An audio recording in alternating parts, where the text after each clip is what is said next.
예수님께서 갈릴리 바다에서 세리 레위를 제자로 삼으시고 레위의 집에서 식사하실 때 이 바리새파 서기관들이 예수님께 죄인과 함께 식사한다는 이유를 들어서 논쟁을 벌인 부분이 있었습니다. 그런데 오늘 본문에서도 보면 예수님의 제자들이 식사를 할 때에 지켜야 할 그 정결한 그 관습을 지키지 않았다는 이유를 가지고 논쟁을 벌이는 장면이 등장합니다. 예루살렘에서 몇 명의 바리새인들과 서기관들이 예수님을 찾아왔습니다. 이 서기관은 율법의 전문가들이죠. 율법을 해석하고 율법을 지키는 사람들입니다. 이들은 바리새파에 속했던 사람들입니다. 이들이 예수님을 찾아온 목적은 예수님을 모함할 구실을 찾고자 찾아왔던 거죠. 당시 민중들 사이에서 예수님의 인기가 폭발적으로 증가하기 시작합니다. 바리새인들과 서기관들은 예수님의 그 말과 행동이 사회적으로 또 정치적으로 종교적으로 기존 질서를 무너뜨리고 자신들의 기득권을 흔들고 위협한다라고 생각을 했습니다. 그래서 예수님에 대해 소문을 들은 걸 진상을 확인할 뿐만 아니라 예수님이 하시는 그 말과 또는 행동 가운데에 잘못된 것을 찾고자 혈안이 되어 있었던 거죠. 바리새인들과 서기관들은 예수님의 제자 중 일부가 부정한 손으로 떡을 먹었다고 비난을 합니다. 부정한 손은 더럽거나 불결한 것을 만져서 부정해진 게 아니었습니다. 여기서 부정하다는 말은 바로 종교적 의미에서의 부정을 의미합니다. 뒤에 나오는 씻지 않은 손은 그 부정한 이유를 말해주는데 조상들이 정한 그 정결 의식을 치르지 않고 정결하지 못한 일반적인 손을 의미합니다. 이스라엘이나 근동 사람들은 식사도구 없이 음식을 손으로 집어 먹었습니다. 당연히 손을 씻는 건 기본적인 관습이죠. 그런데 이스라엘에서는 이 손 씻는 일이 단지 위생적인 측면보다 의식적인 측면에서 더 강조가 되었던 겁니다. 그러다가 포로기 이후에 이러한 관례가 거룩함에 이르는 정결 의식으로 정해져서 하나의 규례처럼 되었습니다. 그래서 포로기 이후에 나타난 정결에 관한 규례들을 보면 이 모세율법에다가 아주 세세한 항목을 인위적으로 넣었다는 걸 알게 됩니다. 예를 들면 식사 전에는 반드시 손을 씻어야 합니다. 그리고 먼 곳에 갔다가 돌아올 때는 몸까지 다 씻도록 규정을 했고 고인물은 부정하게 여겨서 그 물로는 손을 씻지 않았습니다. 본문을 보면 3절과 4절에 괄호로 되어 있는 걸 보게 됩니다. 이 부분은 유대인들의 전통과 관례에 생소한 이 이방인 독자를 위해서 마가가 설명해 놓은 해설 부분입니다. 손을 씻고 음식을 먹는 건 바리새인들과 모든 유대인들이 지키는 장로들의 전통이었습니다. 장로들의 전통은 모세 시대부터 장로들을 통해서 구전되어 온 율법을 말합니다. 바벨론 포로 이후에 율법 전문가인 랍비들이 고대의 전승자료들을 하나하나 모아서 세세하게 생활 규칙들을 정비하고 만들어진 구전 율법인 거죠. 서기관들은 자기들의 가르침에 권위를 부여하기 위해서 이 장로들의 전통을 자주 인용했습니다. 이러한 장로들의 전통은 율법을 구체적으로 그들의 삶 가운데에 지키기 위해 도와주는 그 기능을 하는 역할을 합니다. 그런데 이 전통이 이 서기관들에 의해서 법적인 권위로 높아졌고 구전율법이라고 표현된 것처럼 그 율법과 맞먹을 정도로 오히려 삶을 구속시키는 수단으로 전락하게 됩니다.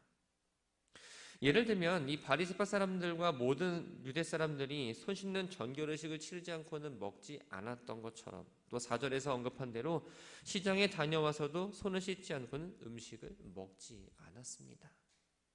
시장은 많은 사람들이 모이는 장소입니다. 특히 이방인들과 자주 부딪히는 곳이기도 하죠. 그래서 이곳을 부정한 곳으로 여기고 시장에서 돌아온 후에는 유대인들은 필수적으로 몸을 닦거나 손을 씻었습니다. 또 잔과 주발과 녹그릇은 이방인의 손에서 주로 만들어졌기 때문에 그것을 부정하다고 여기고 정결 예식의 대상으로 삼았던 겁니다. 바리새인들과 서기관들이 예수님께 물었습니다. 당신의 제자들은 장로들의 전통을 준행하지 아니하고 부정한 손으로 떡을 먹나이까? 이들이 물어본 건 정말 궁금해서 물어본 게 아니라 예수님을 책잡기 위해서 했던 질문이었습니다. 이 준행하다라는 말 안에는 살아가다라는 의미가 있습니다. 그래서 본문을 다시 이야기하자면 당신네 제자들은 왜 조상들의 전통을 따라 살지 않느냐라고 지금 묻고 있는 겁니다. 예수님은 질문한 바리새인들과 서기관들을 향해서 외식하는 자라고 말씀하십니다. 그리고 이사야 29장 13절의 말씀을 인용해서 그들의 위선을 폭로하고 계신 거죠. 이 백성이 입술로 나를 공경하되 마음은 내게서 멀도다. 사람이 계명으로 교훈을 삼아 가르치니 나를 헛되이 경배하는도다 하였느니라. 이 말은 본래 마음으로는 하나님을 떠났으나 외적인 모습으로 경건의 행동을 취하는 그 이스라엘 백성들을 향한 하나님의 책망이었습니다. 서기관들과 바리새인들의 행동은 하나님을 영화롭게 하는 것이 아니라 백성들을 통제하고 자신들이 어떤 율법을 잘 지키고 있다는 것을 드러내는, 그래서 그들로부터 존경심을 얻기 위한 수단에 불과했던 거죠. 예수님은 바리새인들의 이러한 노력들이 하나님을 경배하는 데 있어서 아무런 쓸데없는 헛된 일에 불과하며 진정으로 붙잡고 나가야 될 하나님 말씀은 방치해 둔 채 전혀 붙잡지 않아도 될 그 사람의 전통만을 열심히 지키고 살았다고 지금 말씀하고 계셨던 겁니다. 이어서 예수님은 사람의 계명을 지키고자 하나님의 계명을 저버린 위선적인 사례를 이 고르반이라는 실제적인 예를 들어서 말씀하고 있습니다. 이 고르반은 구약 성경에서 하나님께 드리는 제물이나 예물을 가리키는 말로 사용이 되었습니다. 예수님 당시에 내려와서는 이 고르반이란 말이 하나의 맹세어가 되었던 거죠. 어떤 물건에 대해서 고르반이라고 맹세를 하면 그 물건은 아무도 손을 대지 못했습니다. 하나님께 드린 거기 때문에 손을 대지 못했던 거죠. 그래서 자기 재산 모두를 고르반, 즉 하나님께 모두 바쳤습니다 라고 하면 부모를 복양할 재산이 없고 그래서 부모를 복양하지 않아도 된다라고 가르쳤던 겁니다. 그런데 성경은 이렇게 표현하고 있지요. 내 부모를 공경하라. 자기의 아버지나 어머니를 저주한 자는 반드시 죽일지니라고 분명하게 말씀을 하셨습니다. 하나님께 바치고자 고르반이라고 서약을 했다면 그 서약을 깨트리고 부모님께 바치는 건 바로 신성모독죄라고 가르쳤던 거죠. 이 신성모독죄를 불효죄보다 더 크게 취급해서 불효를 저지르더라도 이 신성모독죄를 저지르면 안 된다는 것이 그들의 일반적인 논리였던 겁니다. 13절 말씀을 보면 너희가 전한 전통으로 하나님 말씀을 폐하며 또 이 같은 일을 많이 행하니라 라고 말씀하고 있습니다. 본문의 폐하다라는 말은 구절에 나온 이 저버리다라는 말보다 훨씬 더 강하고 적극적으로 무시하고 파기하는 걸 의미합니다. 서기관들과 바리새인들이 하나님의 말씀을 완전히 무효로 지금 만들고 있고 더 이상 마음에 두지 않았다라는 걸 이렇게 표현했던 거죠. 예수님은 고르반 규례를 통해서 부모 공경의 율법을 폐했을 뿐만 아니라 이와 유사한 범법 행위들이 많았다는 사실을 지적하고 있습니다. 지금까지 예수님은 바리새인과 서기관들을 대상으로 그들의 잘못을 지적하셨습니다. 그런데 본문을 이제 보면 무리들을 가까이 오게 하셔서 다 내 말을 듣고 깨달으라라고 말씀하십니다. 예수님은 많은 사람에게 중요한 사실을 가르치시길 원했다는 걸 의미하고 있는 거죠. 예수님은 무엇이든지 밖에서 사람에게로 들어가는 것은 능히 사람을 더럽게 하지 못하되 사람 안에서 나오는 것이 사람을 더럽게 하는 것이다 라고 말씀을 하십니다. 이 가르침은 유대인들에게 있어서 아주 획기적이고 센세이션한 가르침이었습니다. 율법은 이스라엘 백성들에게 무엇이 부정한 음식이고 무엇이 정한 음식인지 가르쳐 주셨고 그 외에도 세세하게 어떤 것이 부정하고 어떤 것이 정한 것을 이야기했기 때문입니다. 단적으로 바리새인과 서기관들은 부정한 손으로 음식을 먹으면 부정해진다는 생각을 갖고 있었습니다. 그래서 부정해지지 않기 위해서 음식을 먹기 전에 손을 씻는 정결법을 지켰고 일반 대중들에도 그렇게 가르쳤던 거죠.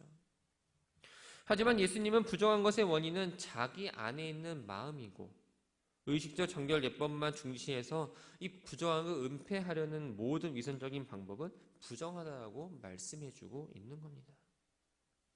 예수님께서 비유하신 말씀을 마치시고 집으로 들어가십니다. 그때 제자들이 그 비유의 의미가 무엇인지 예수님께 질문을 했습니다. 예수님은 제자들의 이러한 영적 무지함에 대해서 너희도 이렇게 깨달음이 없느냐라며 그들을 책망하십니다.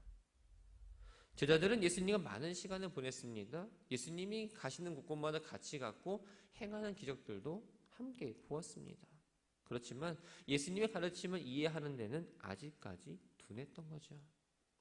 그들이 깨닫지 못한 이유 가운데 하나는 바로 예수님의 그 가르침이 당시 사람들이 진리라고 생각하는 것과는 전혀 다른 아주 파격적인 말들이었기 때문입니다. 예수님은 사람 안으로 들어가는 음식물이 사람을 더럽게 할 수 없는 이유는 그것이 마음으로 들어가지 않고 배로 들어가서 뒤로 배설되기 때문이라고 말씀하십니다. 그러면서 예수님은 모든 음식물은 깨끗하다라고 선포하셨다는 걸 언급하고 있죠. 이 모든 음식은 깨끗하다는 말은 같은 내용을 기록하고 있는 마태복음 15장에서는 나타나지 않습니다. 마가복음이 쓰일 당시에 복음이 전파되는 과정 가운데에서 이 초대교회 내에 유대주의자들이 이 과거 전통을 그대로 지키려 행하려는 경향들이 있었습니다. 그래서 음식에 대한 논쟁들이 많이 있었죠. 마가는 논쟁에 대해서 모든 음식은 깨끗하다라는 그 예수님의 견해를 분명히 나타낼 필요가 있었기 때문에 이 복음서에 기록을 했던 겁니다. 예수님은 무리들과 제자들이 예수님의 가르침을 이해하지 못했다고 생각하셔서 다시 한번 그 부정함의 근원이 바로 마음이라는 사실을 꼬집어 이야기하십니다. 그 가운데 악한 행동의 근간이 되는 악한 생각이 구체적으로 어떻게 나타나는지 12가지를 들어 설명해주고 계시죠. 먼저 음란은 일반적으로 부정한 성관계를 의미합니다. 근데 좀 넓은 의미에서 보자면 결혼의 유무와 관계없이 행해지는 모든 종류의 성범죄를 말합니다. 도둑질은 남의 물건을 훔치는 것뿐만 아니라 직무태만, 낭비, 세금을 포탈하는 것을 의미하죠. 살인 역시 남의 목숨만을 빼앗는 것이 아니라 형제를 미워하고 욕하는 것 자체도 살인으로 보고 있습니다. 간음은 결혼한 남녀가 자기의 아내나 혹은 남편이 아닌 다른 사람과 성적인 관계를 맺는 걸 말합니다. 근데 예수님이 가르치시기를 정욕에 가득 찬 눈으로 다른 사람을 보는 것도 간음이라고 말씀하셨죠. 탐욕은 다른 사람을 해치면서까지도 좀 더 많이 가지려는 그 욕망으로 인간 안에 포함되어 있는 악한 본성을 의미합니다. 악독은 사악함이 겉으로 드러나는 모든 행위를 말하고 이 속임은 올감이나 덫이라는 이 원래 뜻에서 알 수 있는 것처럼 다른 사람을 유인해서 고통에 빠지게 하는 걸 의미합니다. 음탕은 모든 사람이 가지고 있는 성적 욕구를 절제하지 못하고 노출하고 공개적인 부끄러운 행동을 말하고 있습니다. 이 질투라는 건 자신이 가지고 있는 걸 상실한 것에 대한 마음을 다른 사람에게 투영하는 걸 의미합니다. 비방은 문자적으로 보면 모독을 의미하는데 어떤 사람에 대해서 명예훼손을 하거나 경멸하거나 무례하게 말하는 걸 의미하죠. 교만은 우리가 너무나 잘 아는 것처럼 자신이 다른 사람보다 더 우월하게 생각하는 걸 말하고, 우매하다는 건 바로 어리석거나 생각이 없는 행동을 말합니다. 십계명에 비춰보면 이 살인과 악독과 교만은 6계명을 범하는 것이고 음란과 간음과 음탕은 7계명을 범하는 겁니다. 도둑질과 탐욕과 질투는 8계명을 범하는 것이고 속임과 비방과 우매는 바로 9계명을 범하는 거게 됩니다. 예수님은 마지막으로 사람을 더럽게 하는 건 무슨 음식을 먹느냐에 의해서가 아니라 마음속에 있다라는 걸 다시 한번 강조하시면서 제자들에게 비유를 설명하시며 마무리하십니다. 주신 말씀을 정리해 보고자 합니다. 더러운 것을 좋아하는 사람은 아무도 없습니다. 깨끗한 걸 싫어하는 걸 좋아하는 사람도 없지요. 사람들은 자주 씻고 청소하고 더 나아가서 소독도 열심히 합니다. 그런데 외적으로 치우고 청소하는 것과 달리 우리가 마음을 깨끗하게 하는 일에는 조금 소홀히 하는 것 같습니다. 아마도 이 마음이라는 건 내 눈에 직접 보이지 않기 때문에 그 더러움을 쉽게 알 수 없어서라고 생각하실 겁니다. 그러나 이 마음의 청결은 우리들의 주변 환경을 청결하는 것만큼 아주 중요한 일입니다. 예수님께서 예로 드신 12개의 나쁜 생각과 행동은 아주 극악무도한 사람들이 생각하고 저지른 행동들이 아닙니다. 모든 사람들의 마음 가운데 자리 잡고 있는 가장 흔한 죄들을 말씀하셨습니다. 많이 배웠든 또 적게 배웠든 신앙생활을 오래 했든 적게 했든 우리 모두는 이런 죄에 쉽게 빠질 수밖에 없는 죄인이라는 겁니다. 잠언 4장 23절은 이렇게 기록하고 있습니다. 모든 지킬 만한 것 중에 더욱 내 마음을 지키라. 생명의 근원이 이에게서 남이니라. 마음은 생명의 근원입니다. 마음이 깨끗하면 우리들의 행동도 깨끗할 수밖에 없습니다. 행동이 깨끗하니 선한 열매를 맺을 수밖에 없죠. 반대로 마음이 부패하면 우리들의 생활이 부패할 수밖에 없습니다. 맺는 열매 역시 부패할 수밖에 없지요. 여러분의 삶 가운데에 선한 열매를 맺고 계신지요? 하나님은 우리의 심장을 살피시며 폐부를 시험하고 그의 행위와 행실대로 보응하시는 분이십니다. 바라기는 하나님 말씀을 거울이라 생각하시고 날마다 그 거울 앞에 온전히 서는 우리가 되기를 소망합니다. 말씀에 비춰서 우리들의 삶을 보시고 우리들의 말을 생각해 보시고 그 사람의 뜻하신 것 가운데에 정말 잘 이루어지고 있는지, 아니면 내 생각과 내 모든 것들 계획함으로 혹은 악한 행동들로 악한 열매를 맺고 있는지 생각하면서 오늘의 하나를 살아가고 마음을 지키기 위해 애쓰고 수고하고 정결하게 살고자 노력하는 우리 오늘 한날의 삶이 되기를 주님의 이름으로 축원합니다.